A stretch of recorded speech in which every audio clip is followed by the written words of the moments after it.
안녕하세요. 우울의 늪에 빠졌다. 지금은 행복한 삶을 살고 있는 40대 여자입니다. 인생 100년에는 고락이 상반한다는 말이 있죠. 100세 시대라 불리는 사람의 인생엔 좋은 일 반, 그리고 괴로운 일도 절반이라는 뜻입니다. 삶을 살다 보면 좋은 일도 있고 괴로운 일도 있잖아요. 사실 저는 우울 속에서 한참을 가라앉아 헤어나오지 못했던 사람이었어요. 그런데 인생에 둘도 없을 특별한 인연을 만나 지금은 그 시절이 생각나지 않을 정도로 정말 행복하게 지내고 있어요. 오늘은 여러분들에게 제 소중한 인연에 대한 이야기를 해드리고 싶어 이렇게 사연을 보내게 됐어요. 부디 끝까지 잘 들어주셨으면 좋겠습니다. 저희 아버진 다른 사람들보다 조금은 특별한 분이셨어요. 제가 뱃속에 있을 적 건설 현장에서 일을 하시다 추락 사고를 당하시는 바람에 두 다리를 편히 쓰실 수가 없으셨거든요. 그래서 항상 휠체어에 의지해 이동을 하셔야 했고 몸을 쓰는 일은 어머니나 오빠 그리고 저의 도움을 받으셔야 했습니다. 아버지가 생계를 책임질 수 없는 상황이었기에 어머니가 대신 가장의 역할을 하셨고 남들처럼 자유롭게 놀러 다니거나 추억을 쌓을 수 없는 상황이었지만 그럼에도 불구하고 저희 가족은 정말 행복했습니다. 오빠는 저와 4살 터울이 났기 때문에 제가 중학교 3학년이 되던 해 다른 지역으로 취업을 하게 되어 집을 떠났어요. 하지만 주말마다 맨날 내려와 가족들과 함께 시간을 보냈기 때문에 오빠의 빈자리를 느낄 틈은 없었습니다. 가족들에게서 긍정적인 에너지만 받고 성장한 전 고등학교까지 무사히 졸업 후 사회복지학과로 진학하게 됐어요. 아무래도 아버지의 몸이 불편하시니 저절로 사회복지 부분에 있어 관심이 기울어지게 되더라고요. 하지만 부모님은 제가 내심 다른 일을 하길 바라셨죠. 사회복지라는 일이 얼마나 힘든지 어느 정도는 알고 계셨기 때문이었어요. 서영아, 지금이라도 다른 일을 생각해 보는 건 어떨까? 아빠 네가 몸도 편하고 마음도 편한 일을 하면서 살았으면 좋겠다. 아빠 딸 김서영이 어떤 사람인데 힘든 거 하나 못 버텨내겠어. 걱정하지 마. 나 정말 잘할 자신 있으니까. 그렇게 전 부모님의 걱정을 뒤로하고 대학을 다니면서 사회복지사 자격증을 취득한 후 공무원 시험에도 가뿐히 합격할 수 있었어요. 그리고 20대 후반에 동사무소 복지과 직원으로 취업을 할 수 있었죠. 동사무소 직원들 중에서 제일 젊은 축에 속했던 절 보며 주임님은 이렇게 물어보셨습니다. 서영 씨, 왜 복지 민원팀으로 갔어요? 그냥 행정 민원팀으로 오지. 복지 쪽은 떼쓰는 사람들도 많고 억지 부리는 사람도 많아서 많이 피곤할 텐데. 저희 아버지가 몸이 좀 불편하셔서 어릴 때부터 쭉 복지 관련된 일을 해야겠다고 생각했었어요. 그리고 제가 선택한 일이니까 힘들고 피곤해도 버텨야 한다고 생각해요. 야, 그런 마음가짐 아주 좋아요. 앞으로 잘 부탁해요, 서영 씨. 오랫동안 꿈꿔왔던 일을 하게 됐으니 그만큼 열정을 가지고 임해야겠다 마음을 먹었습니다. 그런데 막상 업무를 해보니 왜 부모님께서 힘들 거라고 했는지, 그리고 왜 직원들이 들어왔다가 바로 나가는지에 대해 바로 이해할 수 있었어요. 하루가 멀다 하고 악성 민원인들이 찾아와 행패를 부렸기 때문이었죠. 뭐만 하면 억지를 부리고 때를 쓰는 민원인들로 인해 하루하루 피가 마르는 듯한 기분이 들었지만 그래도 그 사이 좋은 민원인 분들도 많이 계셨기에 힘을 내어 버틸 수 있었어요. 이렇게 열심히 살아가던 제가 남편을 만난 건 30대 중반 무렵이었습니다. 남편을 처음 만난 그날은 아버지를 모시고 병원에 가던 날이었어요. 여느 때와 다름없이 휠체어를 끌고 가는데 갑자기 밖에서 바람 빠지는 소리가 나는 겁니다. 휠체어 바퀴에 펑크가 난 것이었어요. 수동 휠체어 바퀴에 펑크가 나면 자전거 수리점으로 가야 한다고 하더라고요. 그런데 펑크난 바퀴를 억지로 끌고 자전거 수리점으로 갈 수도 없는 노릇이고 그렇다고 아버지 혼자 두고 자리를 비울 수도 없는 상황이라 말 그대로 이러지도 저러지도 못하고 우왕좌왕하고 있던 그때 저 멀리서 누군가가 저희에게로 다가왔어요. 혹시 도와드릴 일이 있을까요? 멀리서부터 보고 있었는데 도움이 필요하실 것 같아서. 저희에게 다가온 사람은 바로 남편이었어요. 멀리서 난처해 하는 저와 아버지를 보고 선뜻 다가준 것이었죠. 휠체어 바퀴에 펑크가 난 것 같아서요.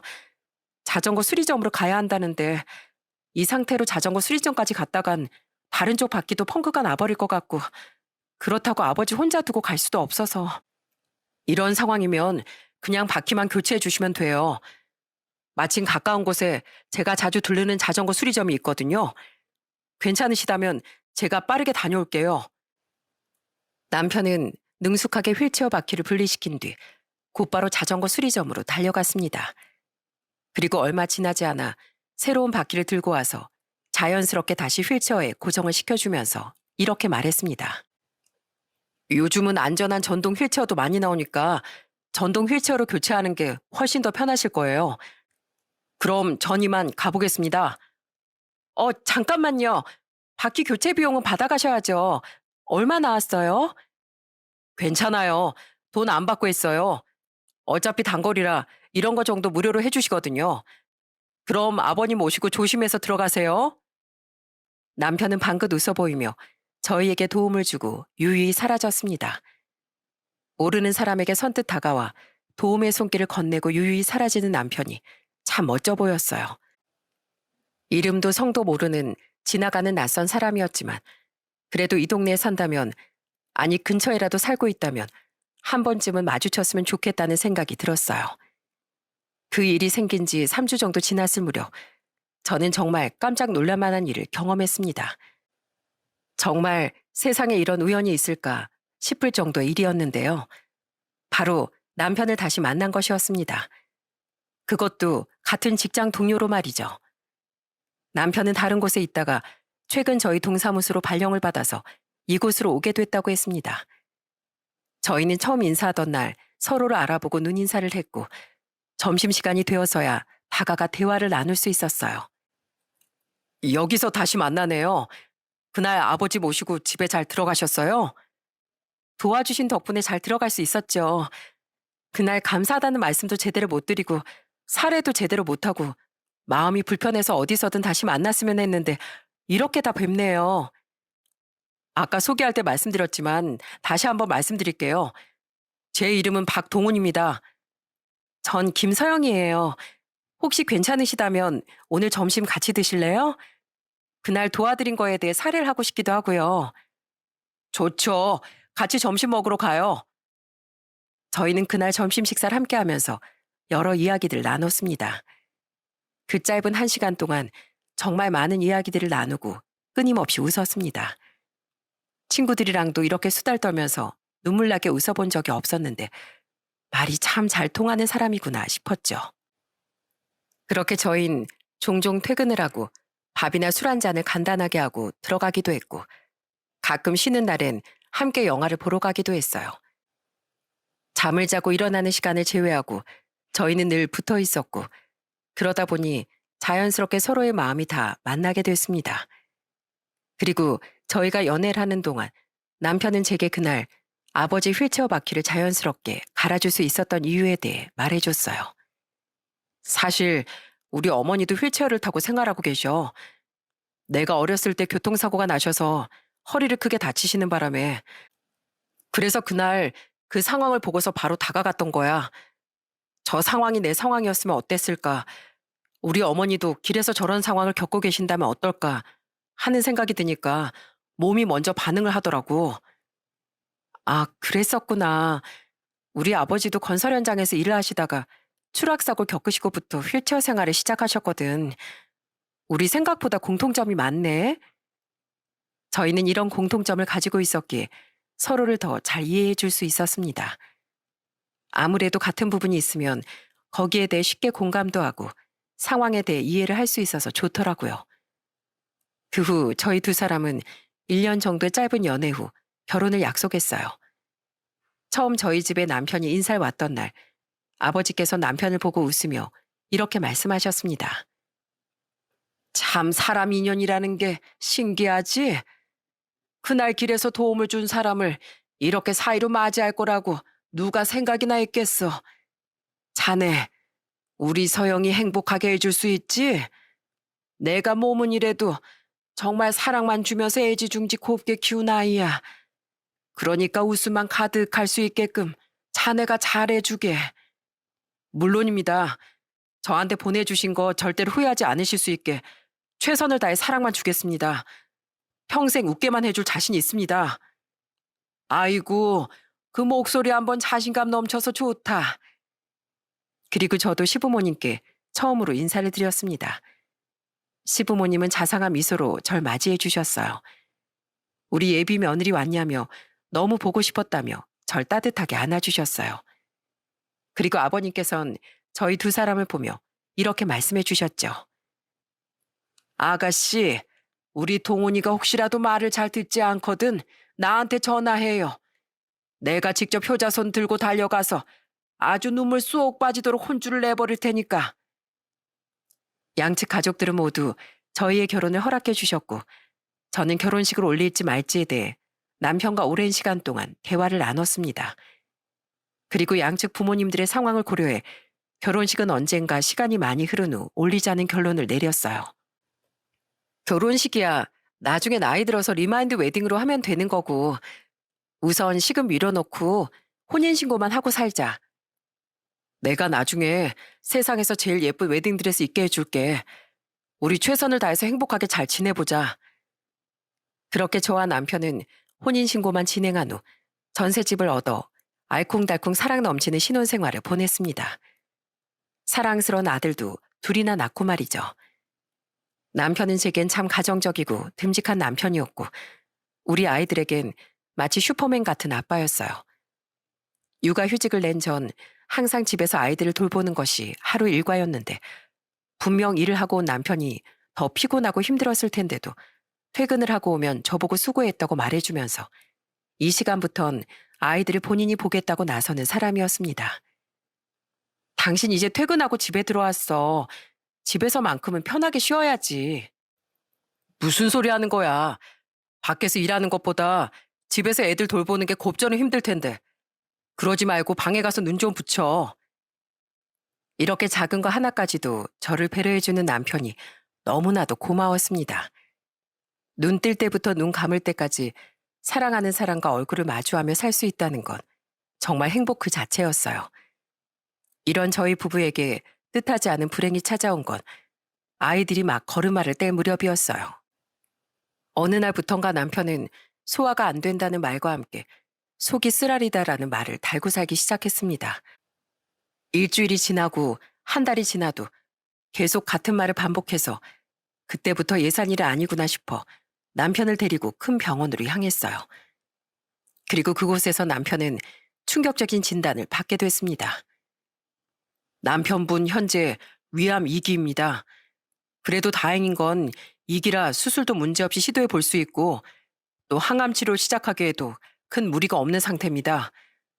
오늘 바로 입원하셔서 수술 가능한지부터 검사 받아보시고 회사 다니고 계시면 당분간 쉬시는 걸로 하시죠. 건강한 줄로만 알았던 남편이 위암이라니.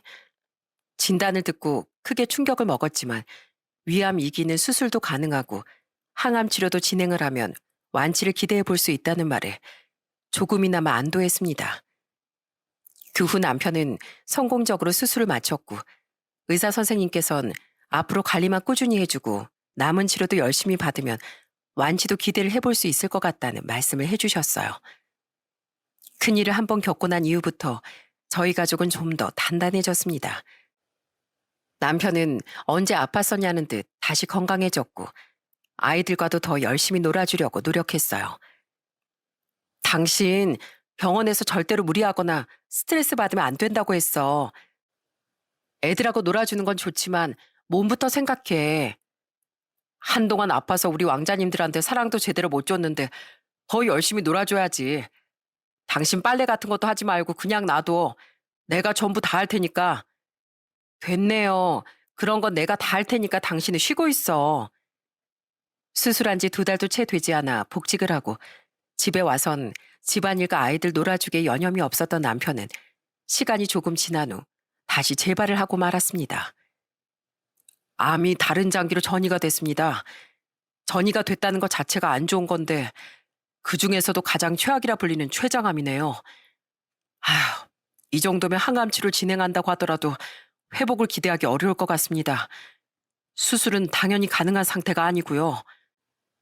수술이 가능한 상태도 아니거니와 항암 치료를 진행한다고 해도 좋은 결과를 기대할 수 없을 거라는 말에 심장이 무너져 내리는 기분을 느꼈습니다. 겨우 수술을 하고 건강하게 지낼 것만 같았는데 재발이라니 도무지 믿어지지가 않았어요. 그리고 진료실을 나오자마자 저는 남편을 붙잡고서 소리내 엉엉 울어버리고 말았습니다. 당신이 다시 재발을 하게 된 건 전부 다 내 잘못이야. 내가 당신을 좀 더 잘 챙겨줬어야 했는데 미안해. 내 탓이야.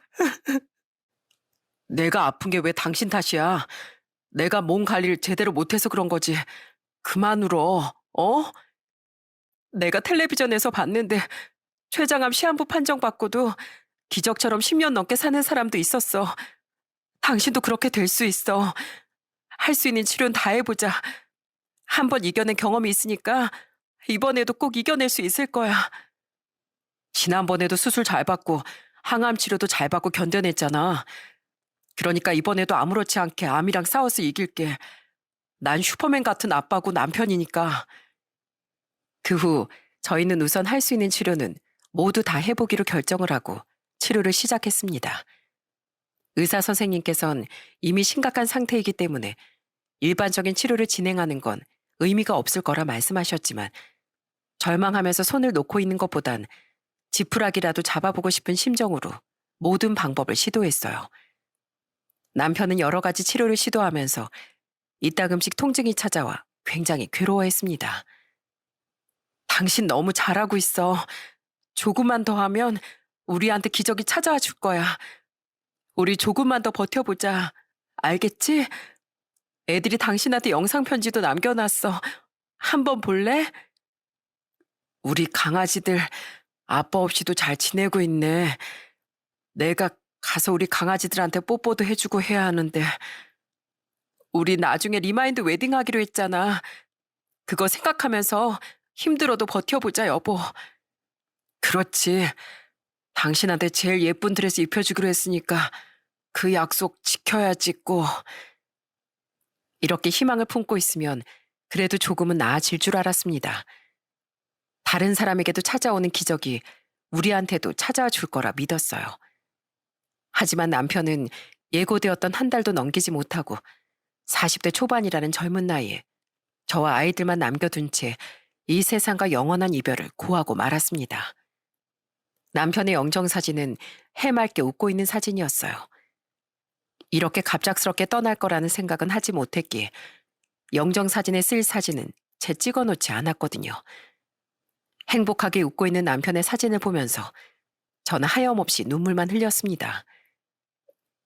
나중에 리마인드 웨딩 하자며 나한테 세상에서 제일 예쁜 드레스 입혀주겠다면서. 여보, 나 이제 당신 없이 어떻게 살지? 이제 나한테 오늘 하루는 어땠냐고 물어봐 줄 사람도 없고 옆에서 사랑한다고 말해줄 사람도 없는데 어떻게 살아야 돼? 여보, 집에 가자. 집에 가야지. 남편의 사진을 보면서 아무리 울고 소리 질러봐도 돌아오는 대답은 아무것도 없었습니다. 남편이 떠난 이후 저의 삶은 누군가가 정지 버튼을 눌러버린 것처럼 완전히 멈춰버리고 말았어요. 아이들의 밥을 챙겨주는 것 외엔 하루 종일 이불을 뒤집어 쓰고 울기 바빴고 남편의 냄새가 남아있는 옷들을 정리하면서 또 우는 삶을 살았습니다. 삶에 대한 의욕이 조금도 없었고 차라리 남편이 저까지 함께 데려가 줬으면 하는 생각까지 할 정도로 우울했어요. 아이들이 있어도 정신이 쉽게 차려지질 않더라고요.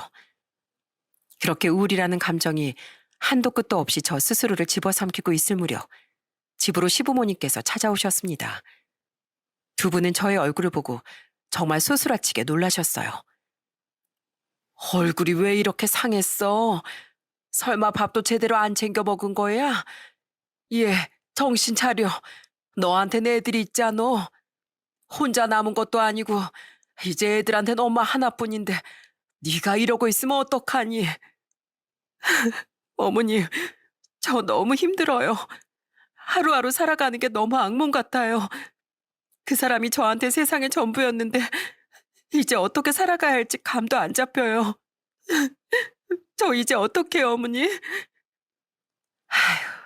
힘들면 펑펑 울어.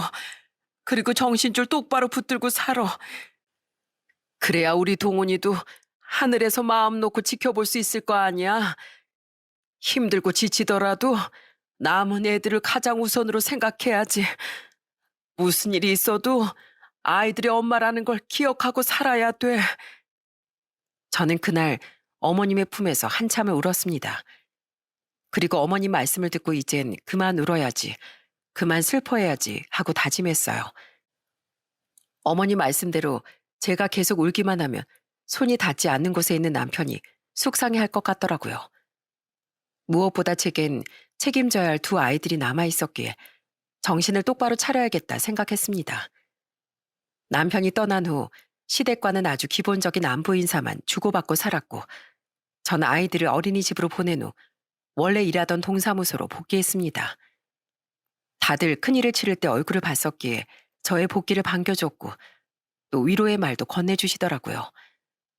사소한 말 한마디를 할지라도 그게 참 많은 힘이 됐습니다.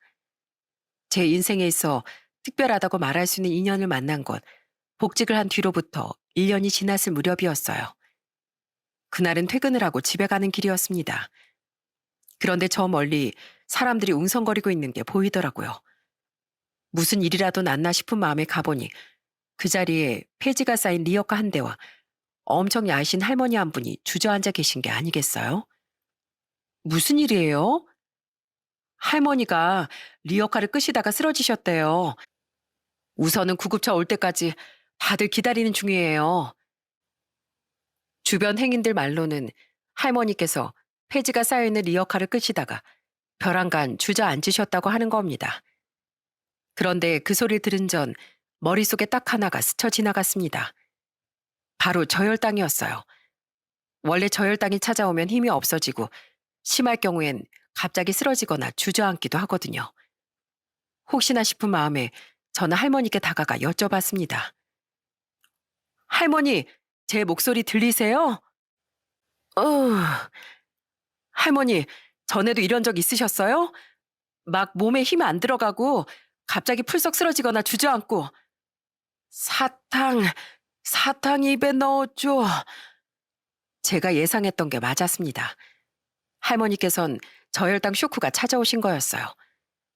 사탕을 입에 넣어달라는 희미한 목소리를 들은 전 급히 주머니 안에 들어있던 사탕을 까서 할머니 입에 넣어드렸어요. 그리고 몇 분 지나지 않아 곧바로 119가 도착했고, 저는 구급대원 분들에게 할머니의 증상에 대해 말씀드리고 어떻게 대처를 했다는 것까지 함께 전해드렸습니다. 그런데 옆에서 구급대원 분이 제게 이렇게 말씀하시더군요. 죄송하지만 혹시 병원까지 동행해 주실 수 있을까요? 아무래도 연세가 많은 분이시기도 하고 의식도 온전하지 않은 상황이라 보호자가 필요할 것 같아서요. 알겠습니다. 할머니 보호자분 연결되기 전까지 제가 옆에 있을게요. 아무래도 보호자가 없는 할머니를 혼자 병원으로 보내는 건 마음이 불편하기도 하고 할머니의 증상을 알고 있는 건 저밖에 없었기에 결국 구급차와 함께 동행하기로 했습니다. 그렇게 병원에 도착을 하고 응급실로 가서 간단한 검사를 받은 후 할머니의 보호자분이 연결되길 기다리고 있는데 구급대원 분께서 난처한 표정으로 제게 다가와 이렇게 말씀을 하셨어요. 할머니 보호자분이 안 계신 것 같아요. 옆에 떨어져 있던 할머니 휴대전화 전화번호를 확인해 봤는데 아무도 없더라고요. 혹시 몰라 병원 전산 기록도 살펴봤는데 내원 기록도 없으시고. 그러면 제가 할머님 옆에 계속 있어 드릴게요. 올 수 있는 보호자가 없는 상황이라면 저라도 옆에 있어 드려야죠. 그 부분은 걱정하지 마세요. 할머니는 연락이 닿을 수 있는 보호자가 아무도 없는 것 같았습니다. 그렇다고 연로하신 분을 혼자 남겨둘 수도 없는 노릇이었기에 저는 할머니가 일어나실 때까지 옆에서 보호자 역할을 해드리기로 마음을 먹었어요. 그리고 1시간 정도가 지난 후 할머니께선 정신을 차리셨습니다. 할머니, 이제 정신이 좀 드세요? 여기가 어디요? 아까 쓰러지셔서 병원으로 왔어요. 아이고, 내가 쓰러졌었구만. 그런데 아가씨 누구예요? 전 이 동네 동사무소 직원 김서영이라고 해요. 복지 담당 직원이고요. 그런데 할머니, 오실 만한 가족분들은 안 계세요? 남편분이나 자녀분이요. 가족 없어요. 여지껏 혼자 살고 있는데. 아, 그러셨구나. 그럼 할머니, 혹시 수급비 받고 계세요? 가족 없이 생계 곤란하시면 수급자 대상 되시거든요. 수급비 받고 계시면 병원비도 거의 무료라서 여쭤보는 거예요. 수급비야, 한참 전부터 받고 있었지요. 아무튼 별 볼 일 없는 늙은이 옆에 있어줘서 고마워요. 내가 뭐라도 해줘야 하는데 마땅히 줄 만한 게 없어서 어째. 에이, 안 해주셔도 돼요, 할머니. 할머니, 제가 조금 있다가 수액 다 맞으시면 댁까지 모셔다 드릴게요. 그리고 30분 후 저는 수액을 다 맞은 할머니를 모시고 택시를 잡은 뒤 할머니가 살고 계시는 곳으로 향하고 있었습니다. 그런데 할머니께선 뭔가 떠오르신 듯 다급하게 택시 기사님을 향해 소리를 치셨어요. 기사 양반, 저기 저 빵집 앞에 좀 세워줘요. 할머니, 왜 그러세요? 아까 폐지 줍던 리어카를 거기다가 두고 왔어요. 아이고, 벌써 누가 가져갔으면 어찌. 할머니 말씀을 듣고 나니 그제서야 리어카가 생각났습니다. 얼핏 보기에도 많은 폐지가 담겨 있었는데 저까지 누가 가져가진 않았을까 걱정이 되더라고요. 그렇게 택시에서 내려 다급히 그곳으로 가보니 다행히 리어카는 그 자리 그대로 있었습니다. 아우, 누가 안 가져가서 다행이에요, 할머님. 아유, 천만 다행이네. 내가 오늘 하루 종일 모은 폐지가 저 안에 다 담겨 있거든요. 고마워요, 아가씨. 우리 집은 바로 요 앞이니까 여기서부터 나 혼자 갈게요. 아니에요, 할머니. 제가 댁 앞까지 모셔다 드릴게요. 아유, 정말 걸어서 코앞이에요. 저기 모퉁이 돌아 초록색 철문 있는 집이 우리 집이에요. 그러니까 걱정 안 해도 돼요. 그럼 할머니, 잠깐 휴대폰 좀 주시겠어요? 제 번호 알려드릴게요. 앞으로 편찮으시거나 뭐 필요한 거 있으시면 저한테 연락하시면 돼요. 저는 할머니 휴대폰에 제 번호를 입력해드렸고 할머니께선 리어카를 끌며 천천히 집으로 돌아가셨습니다.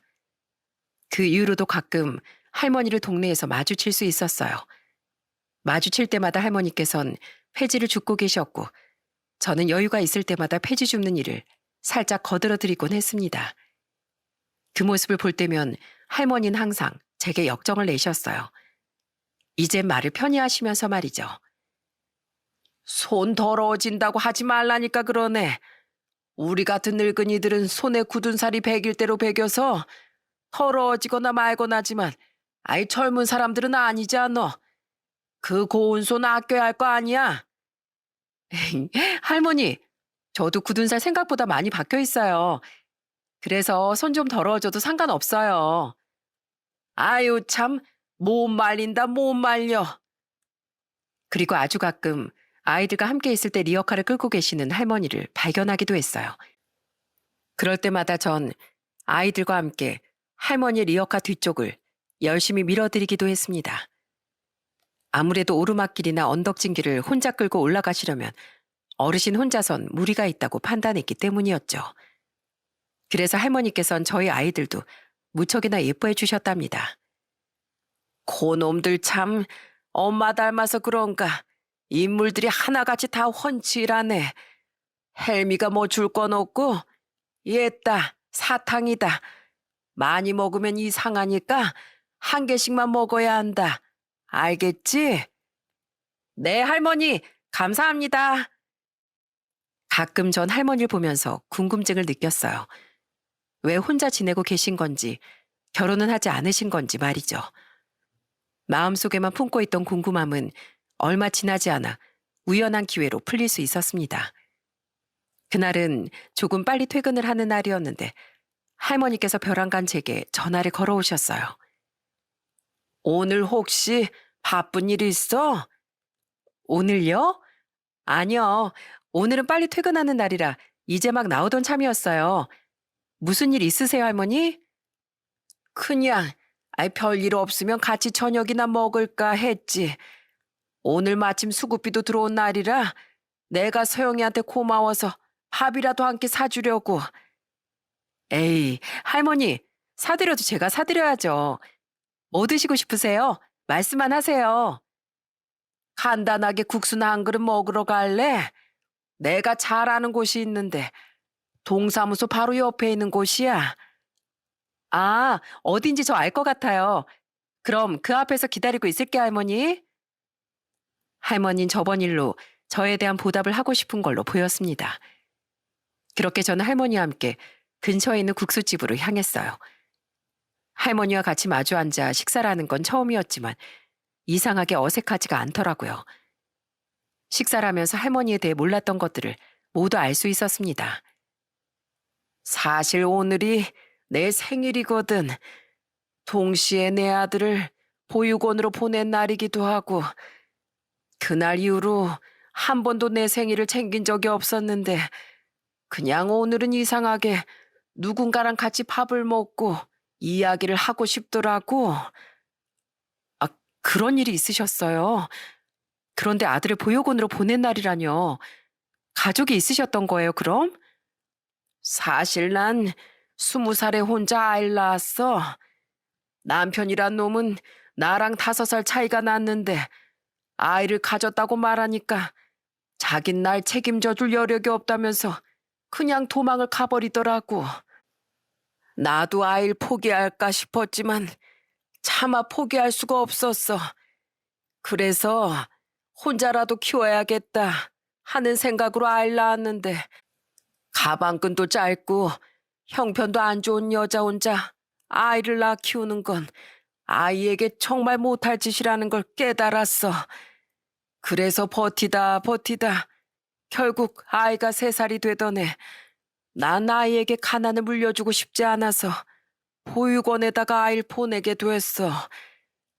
그런 사연이 있었을 줄은 몰랐어요. 그럼 아드님은 계속 보육원에서 지냈던 거예요? 아니야. 결국 내 아들은 해외로 입양을 보내고 말았어. 보낼 수밖에 없었어. 이 못난 애미보단 잘 사는 나라에서 좋은 양부모 만나서 먹고 싶은 거 먹고 하고 싶은 거 하면서 사는 게 오히려 낫겠다는 생각이 들더군. 그래서 보냈어. 아이고, 지금은 그럼 어떻게 지내는지 보고 싶지 않으세요? 가끔 텔레비전에 왜 그런 거 나오잖아.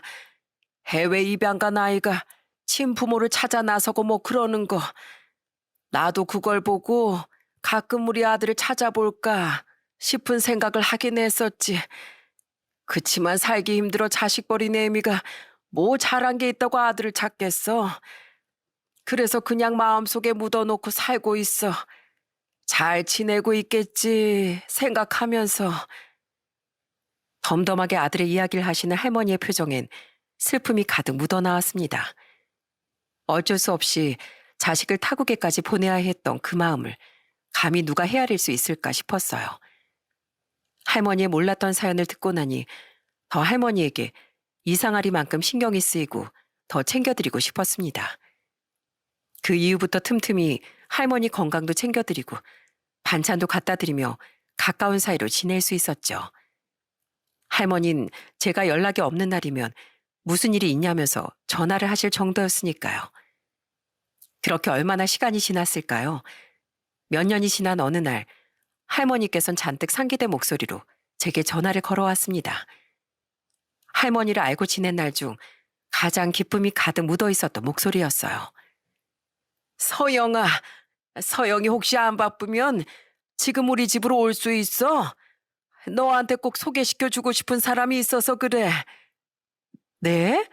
그 사람이 누군데요? 우리 집으로 와보면 알아. 지금 바로 와야 돼. 잔뜩 흥분된 목소리에 괜히 저까지 덩달아 긴장이 됐습니다. 대체 누구길래 할머니의 목소리가 이렇게까지 상기되어 있을까 싶었죠. 저는 두근거리는 마음을 진정시키고 할머니 댁으로 찾아갔습니다. 그리고 할머니가 소개시켜 주고 싶다는 사람의 정체를 알았을 때 저는 너무 놀라 입을 틀어막을 수밖에 없었어요. 인사해. 여긴 나를 잘 챙겨줬던 동사무소 직원 아가씨야. 이름은 김서영. 안녕하세요. 저는 할머니 아들 김광수라고 합니다. 할머니가 저에게 소개시켜 주고 싶어 했던 사람은 다름 아닌 할머니 아들이었어요. 저는 진심으로 정말 놀라서 아무 말도 나오지 않더라고요. 그렇게 간단하게 인사를 나눈 뒤 저는 할머니 아드님께 궁금했던 부분들을 여쭤봤습니다.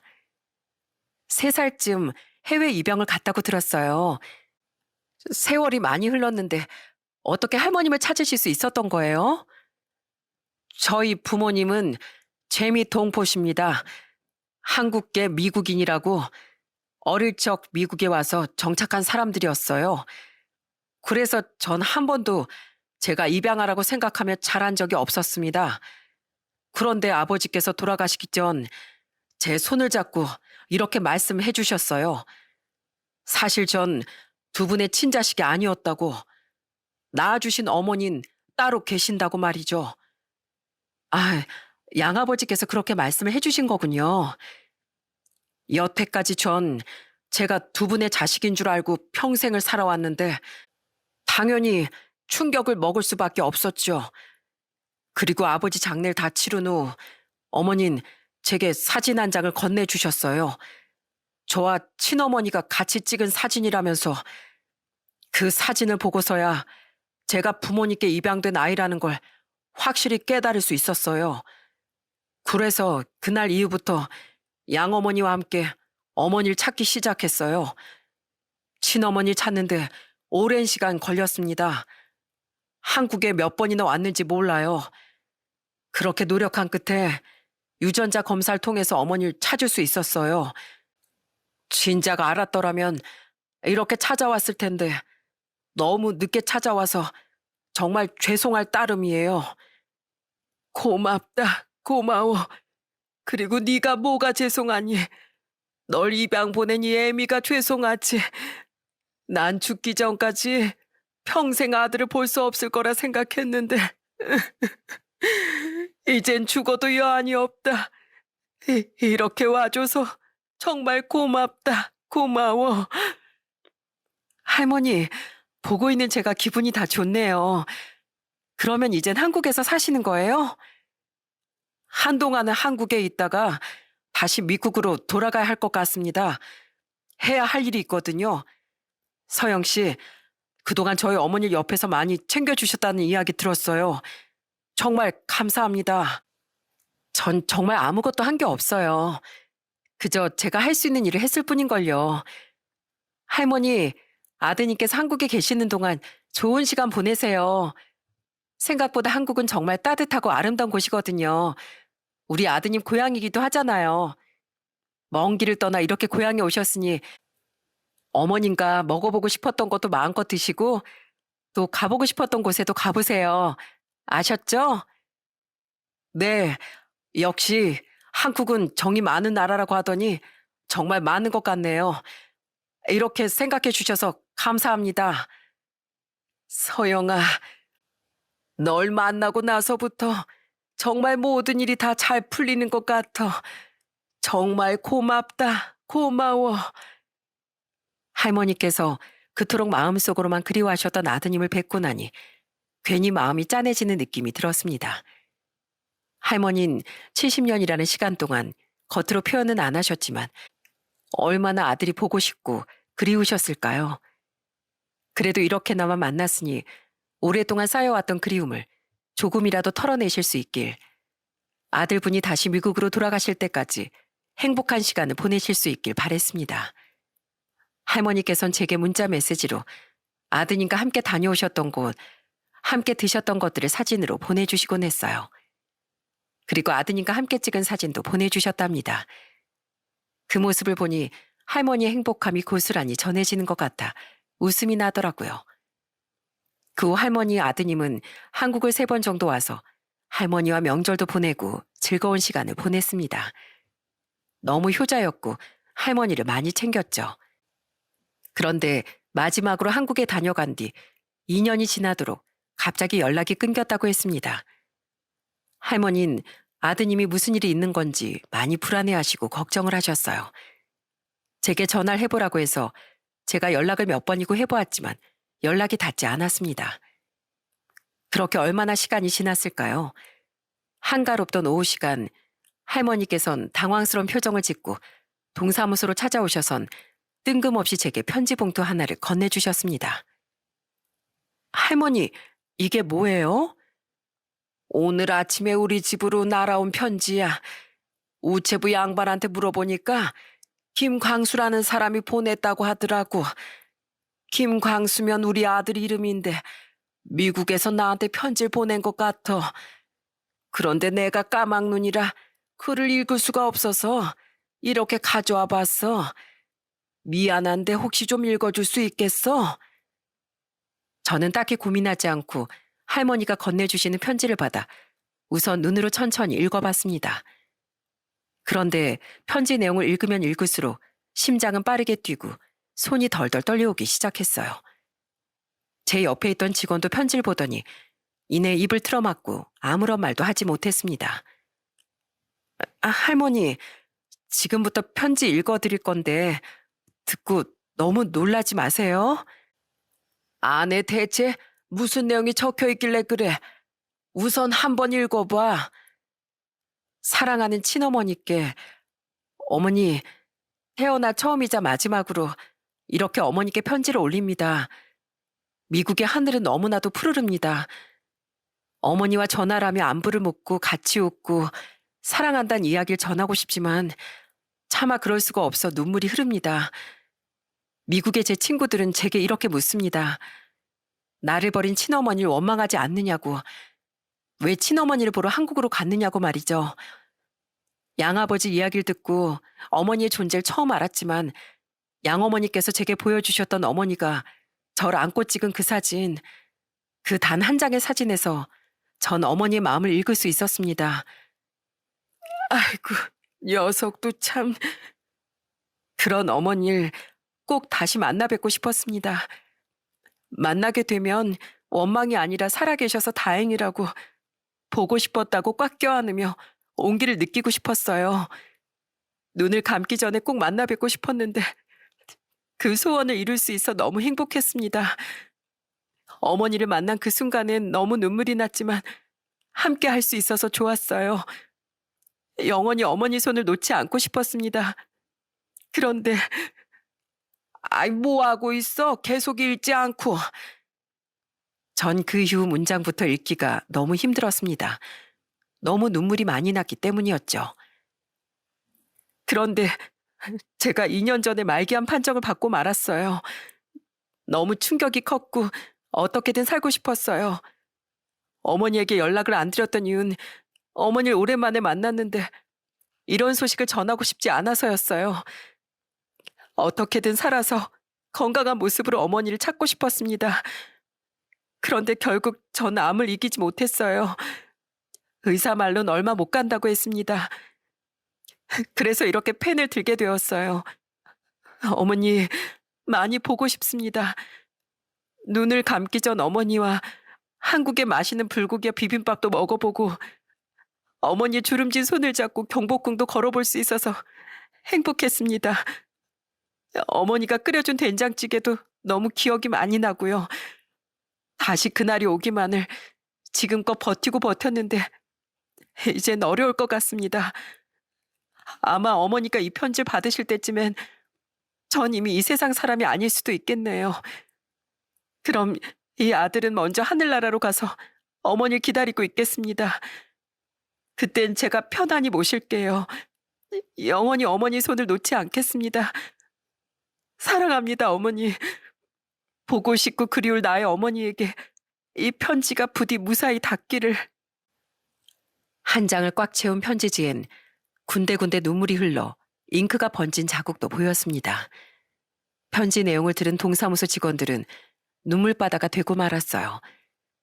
할머니께선 그냥 뻥진 표정으로 저를 바라만 보고 계실 뿐이었죠. 동사무소 안은 그저 숙연함만이 감돌고 있었습니다. 아이고, 이게 무슨 일이야? 무슨 일? 그래서 지금까지 연락이 안 됐었던 거였어. 서영아, 나 우리 아들 보고 싶다. 보고 싶어. 나 좀 미국으로 데려가줘. 나 우리 아들 이렇게는 못 보낸다. 할머니, 여기 편지 봉투에 보시면 주소가 하나 적혀 있거든요. 제가 오늘 안에 편지 써서 이 주소로 바로 붙여볼게요. 저는 할머니를 최대한 안심시켜 드린 후 서랍 안에 있던 편지지와 봉투를 꺼내 글을 써내려가기 시작했습니다. 아드님께서 연락을 받지 않으셔서 할머니께서 굉장히 걱정하고 계신다고, 현재 상태가 어떤지 알고 싶다는 말과 함께 할머니의 연락처를 적어 놓았습니다. 그리고 빠르게 옆에 있는 우체국으로 가서 국제 우편 접수를 한 다음 할머니께 편지를 보냈다고 따로 문자 한 통을 남겨드렸어요. 만약 혹시라도 위독한 상황이라면 어쩌지? 할머니를 모시고 미국에라도 가야 하나 하는 생각도 들었습니다. 하지만 현실적으로 쉽지가 않았어요. 제가 무직이었다면 당장이라도 모시고 가고 싶었습니다. 제가 보낸 편지의 답장은 얼마 후 할머니 아드님 가족분에게서 동사무소로 도착했습니다. 그 안엔 절망적인 내용이 적혀 있었어요. 김광수 씨는 세상을 떠났다는 내용이었습니다. 그 편지를 함께 읽은 다른 직원들도 그 짧고 간결한 내용에 함께 속상해했습니다. 너무 가슴이 아팠어요. 결국 할머니 아드님은 고통 속에 살다가 50이 훌쩍 넘은 나이에 임종을 하고 말았습니다. 저는 퇴근 후 곧장 할머니를 찾아뵀어요. 혹시라도 너무 슬퍼하고 계신 건 아닐까, 많이 힘들어하고 계신 건 아닐까 걱정이 됐기 때문이었죠.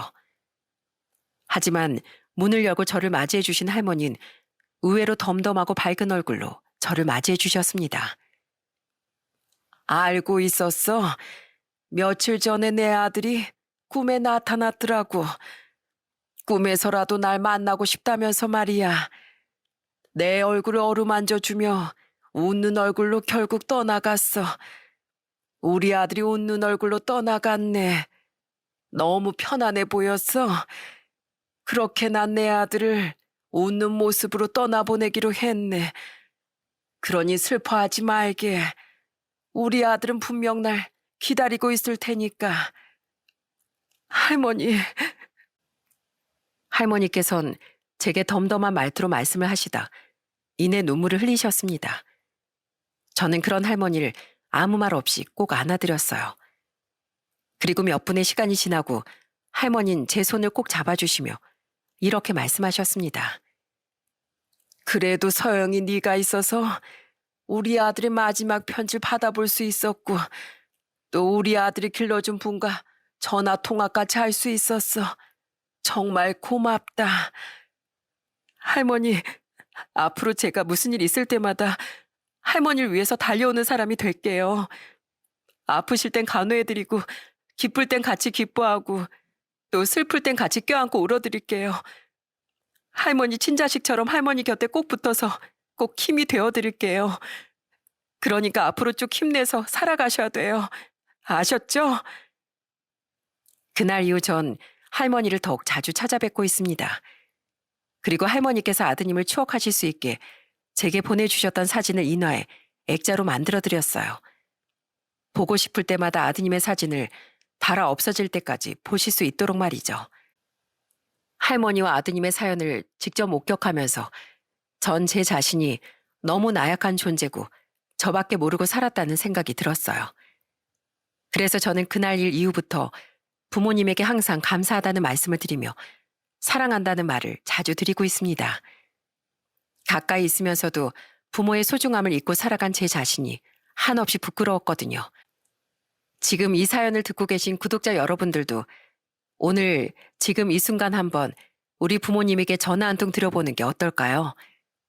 그리고 마지막으로 하늘에 있는 제 남편에게도 한마디 남기고 싶네요. 여보, 제 남편이 돼줘서 고마웠어요. 거기에선 아프지 말고 씩씩하게 살아요. 나도 부끄럽지 않은 아내가 될 수 있게 좋은 일 많이 하며 살게요. 알겠죠? 여보, 사랑해요. 저는 제 인생이 꿈 같다는 생각을 합니다. 우연한 기회로 남편을 만나 결혼을 해서 예쁜 아들을 낳고 무심코한 행동으로 할머니를 만나 이렇게 가족처럼 좋은 관계를 이어나가게 되고 남편이 세상과 작별을 하고 난 이후 조금 힘든 시간들을 보내왔지만 지금은 보란 듯 극복하고 잘 살아가고 있습니다. 살아온 날들보다 살아갈 날들이 더 많이 남아있는 지금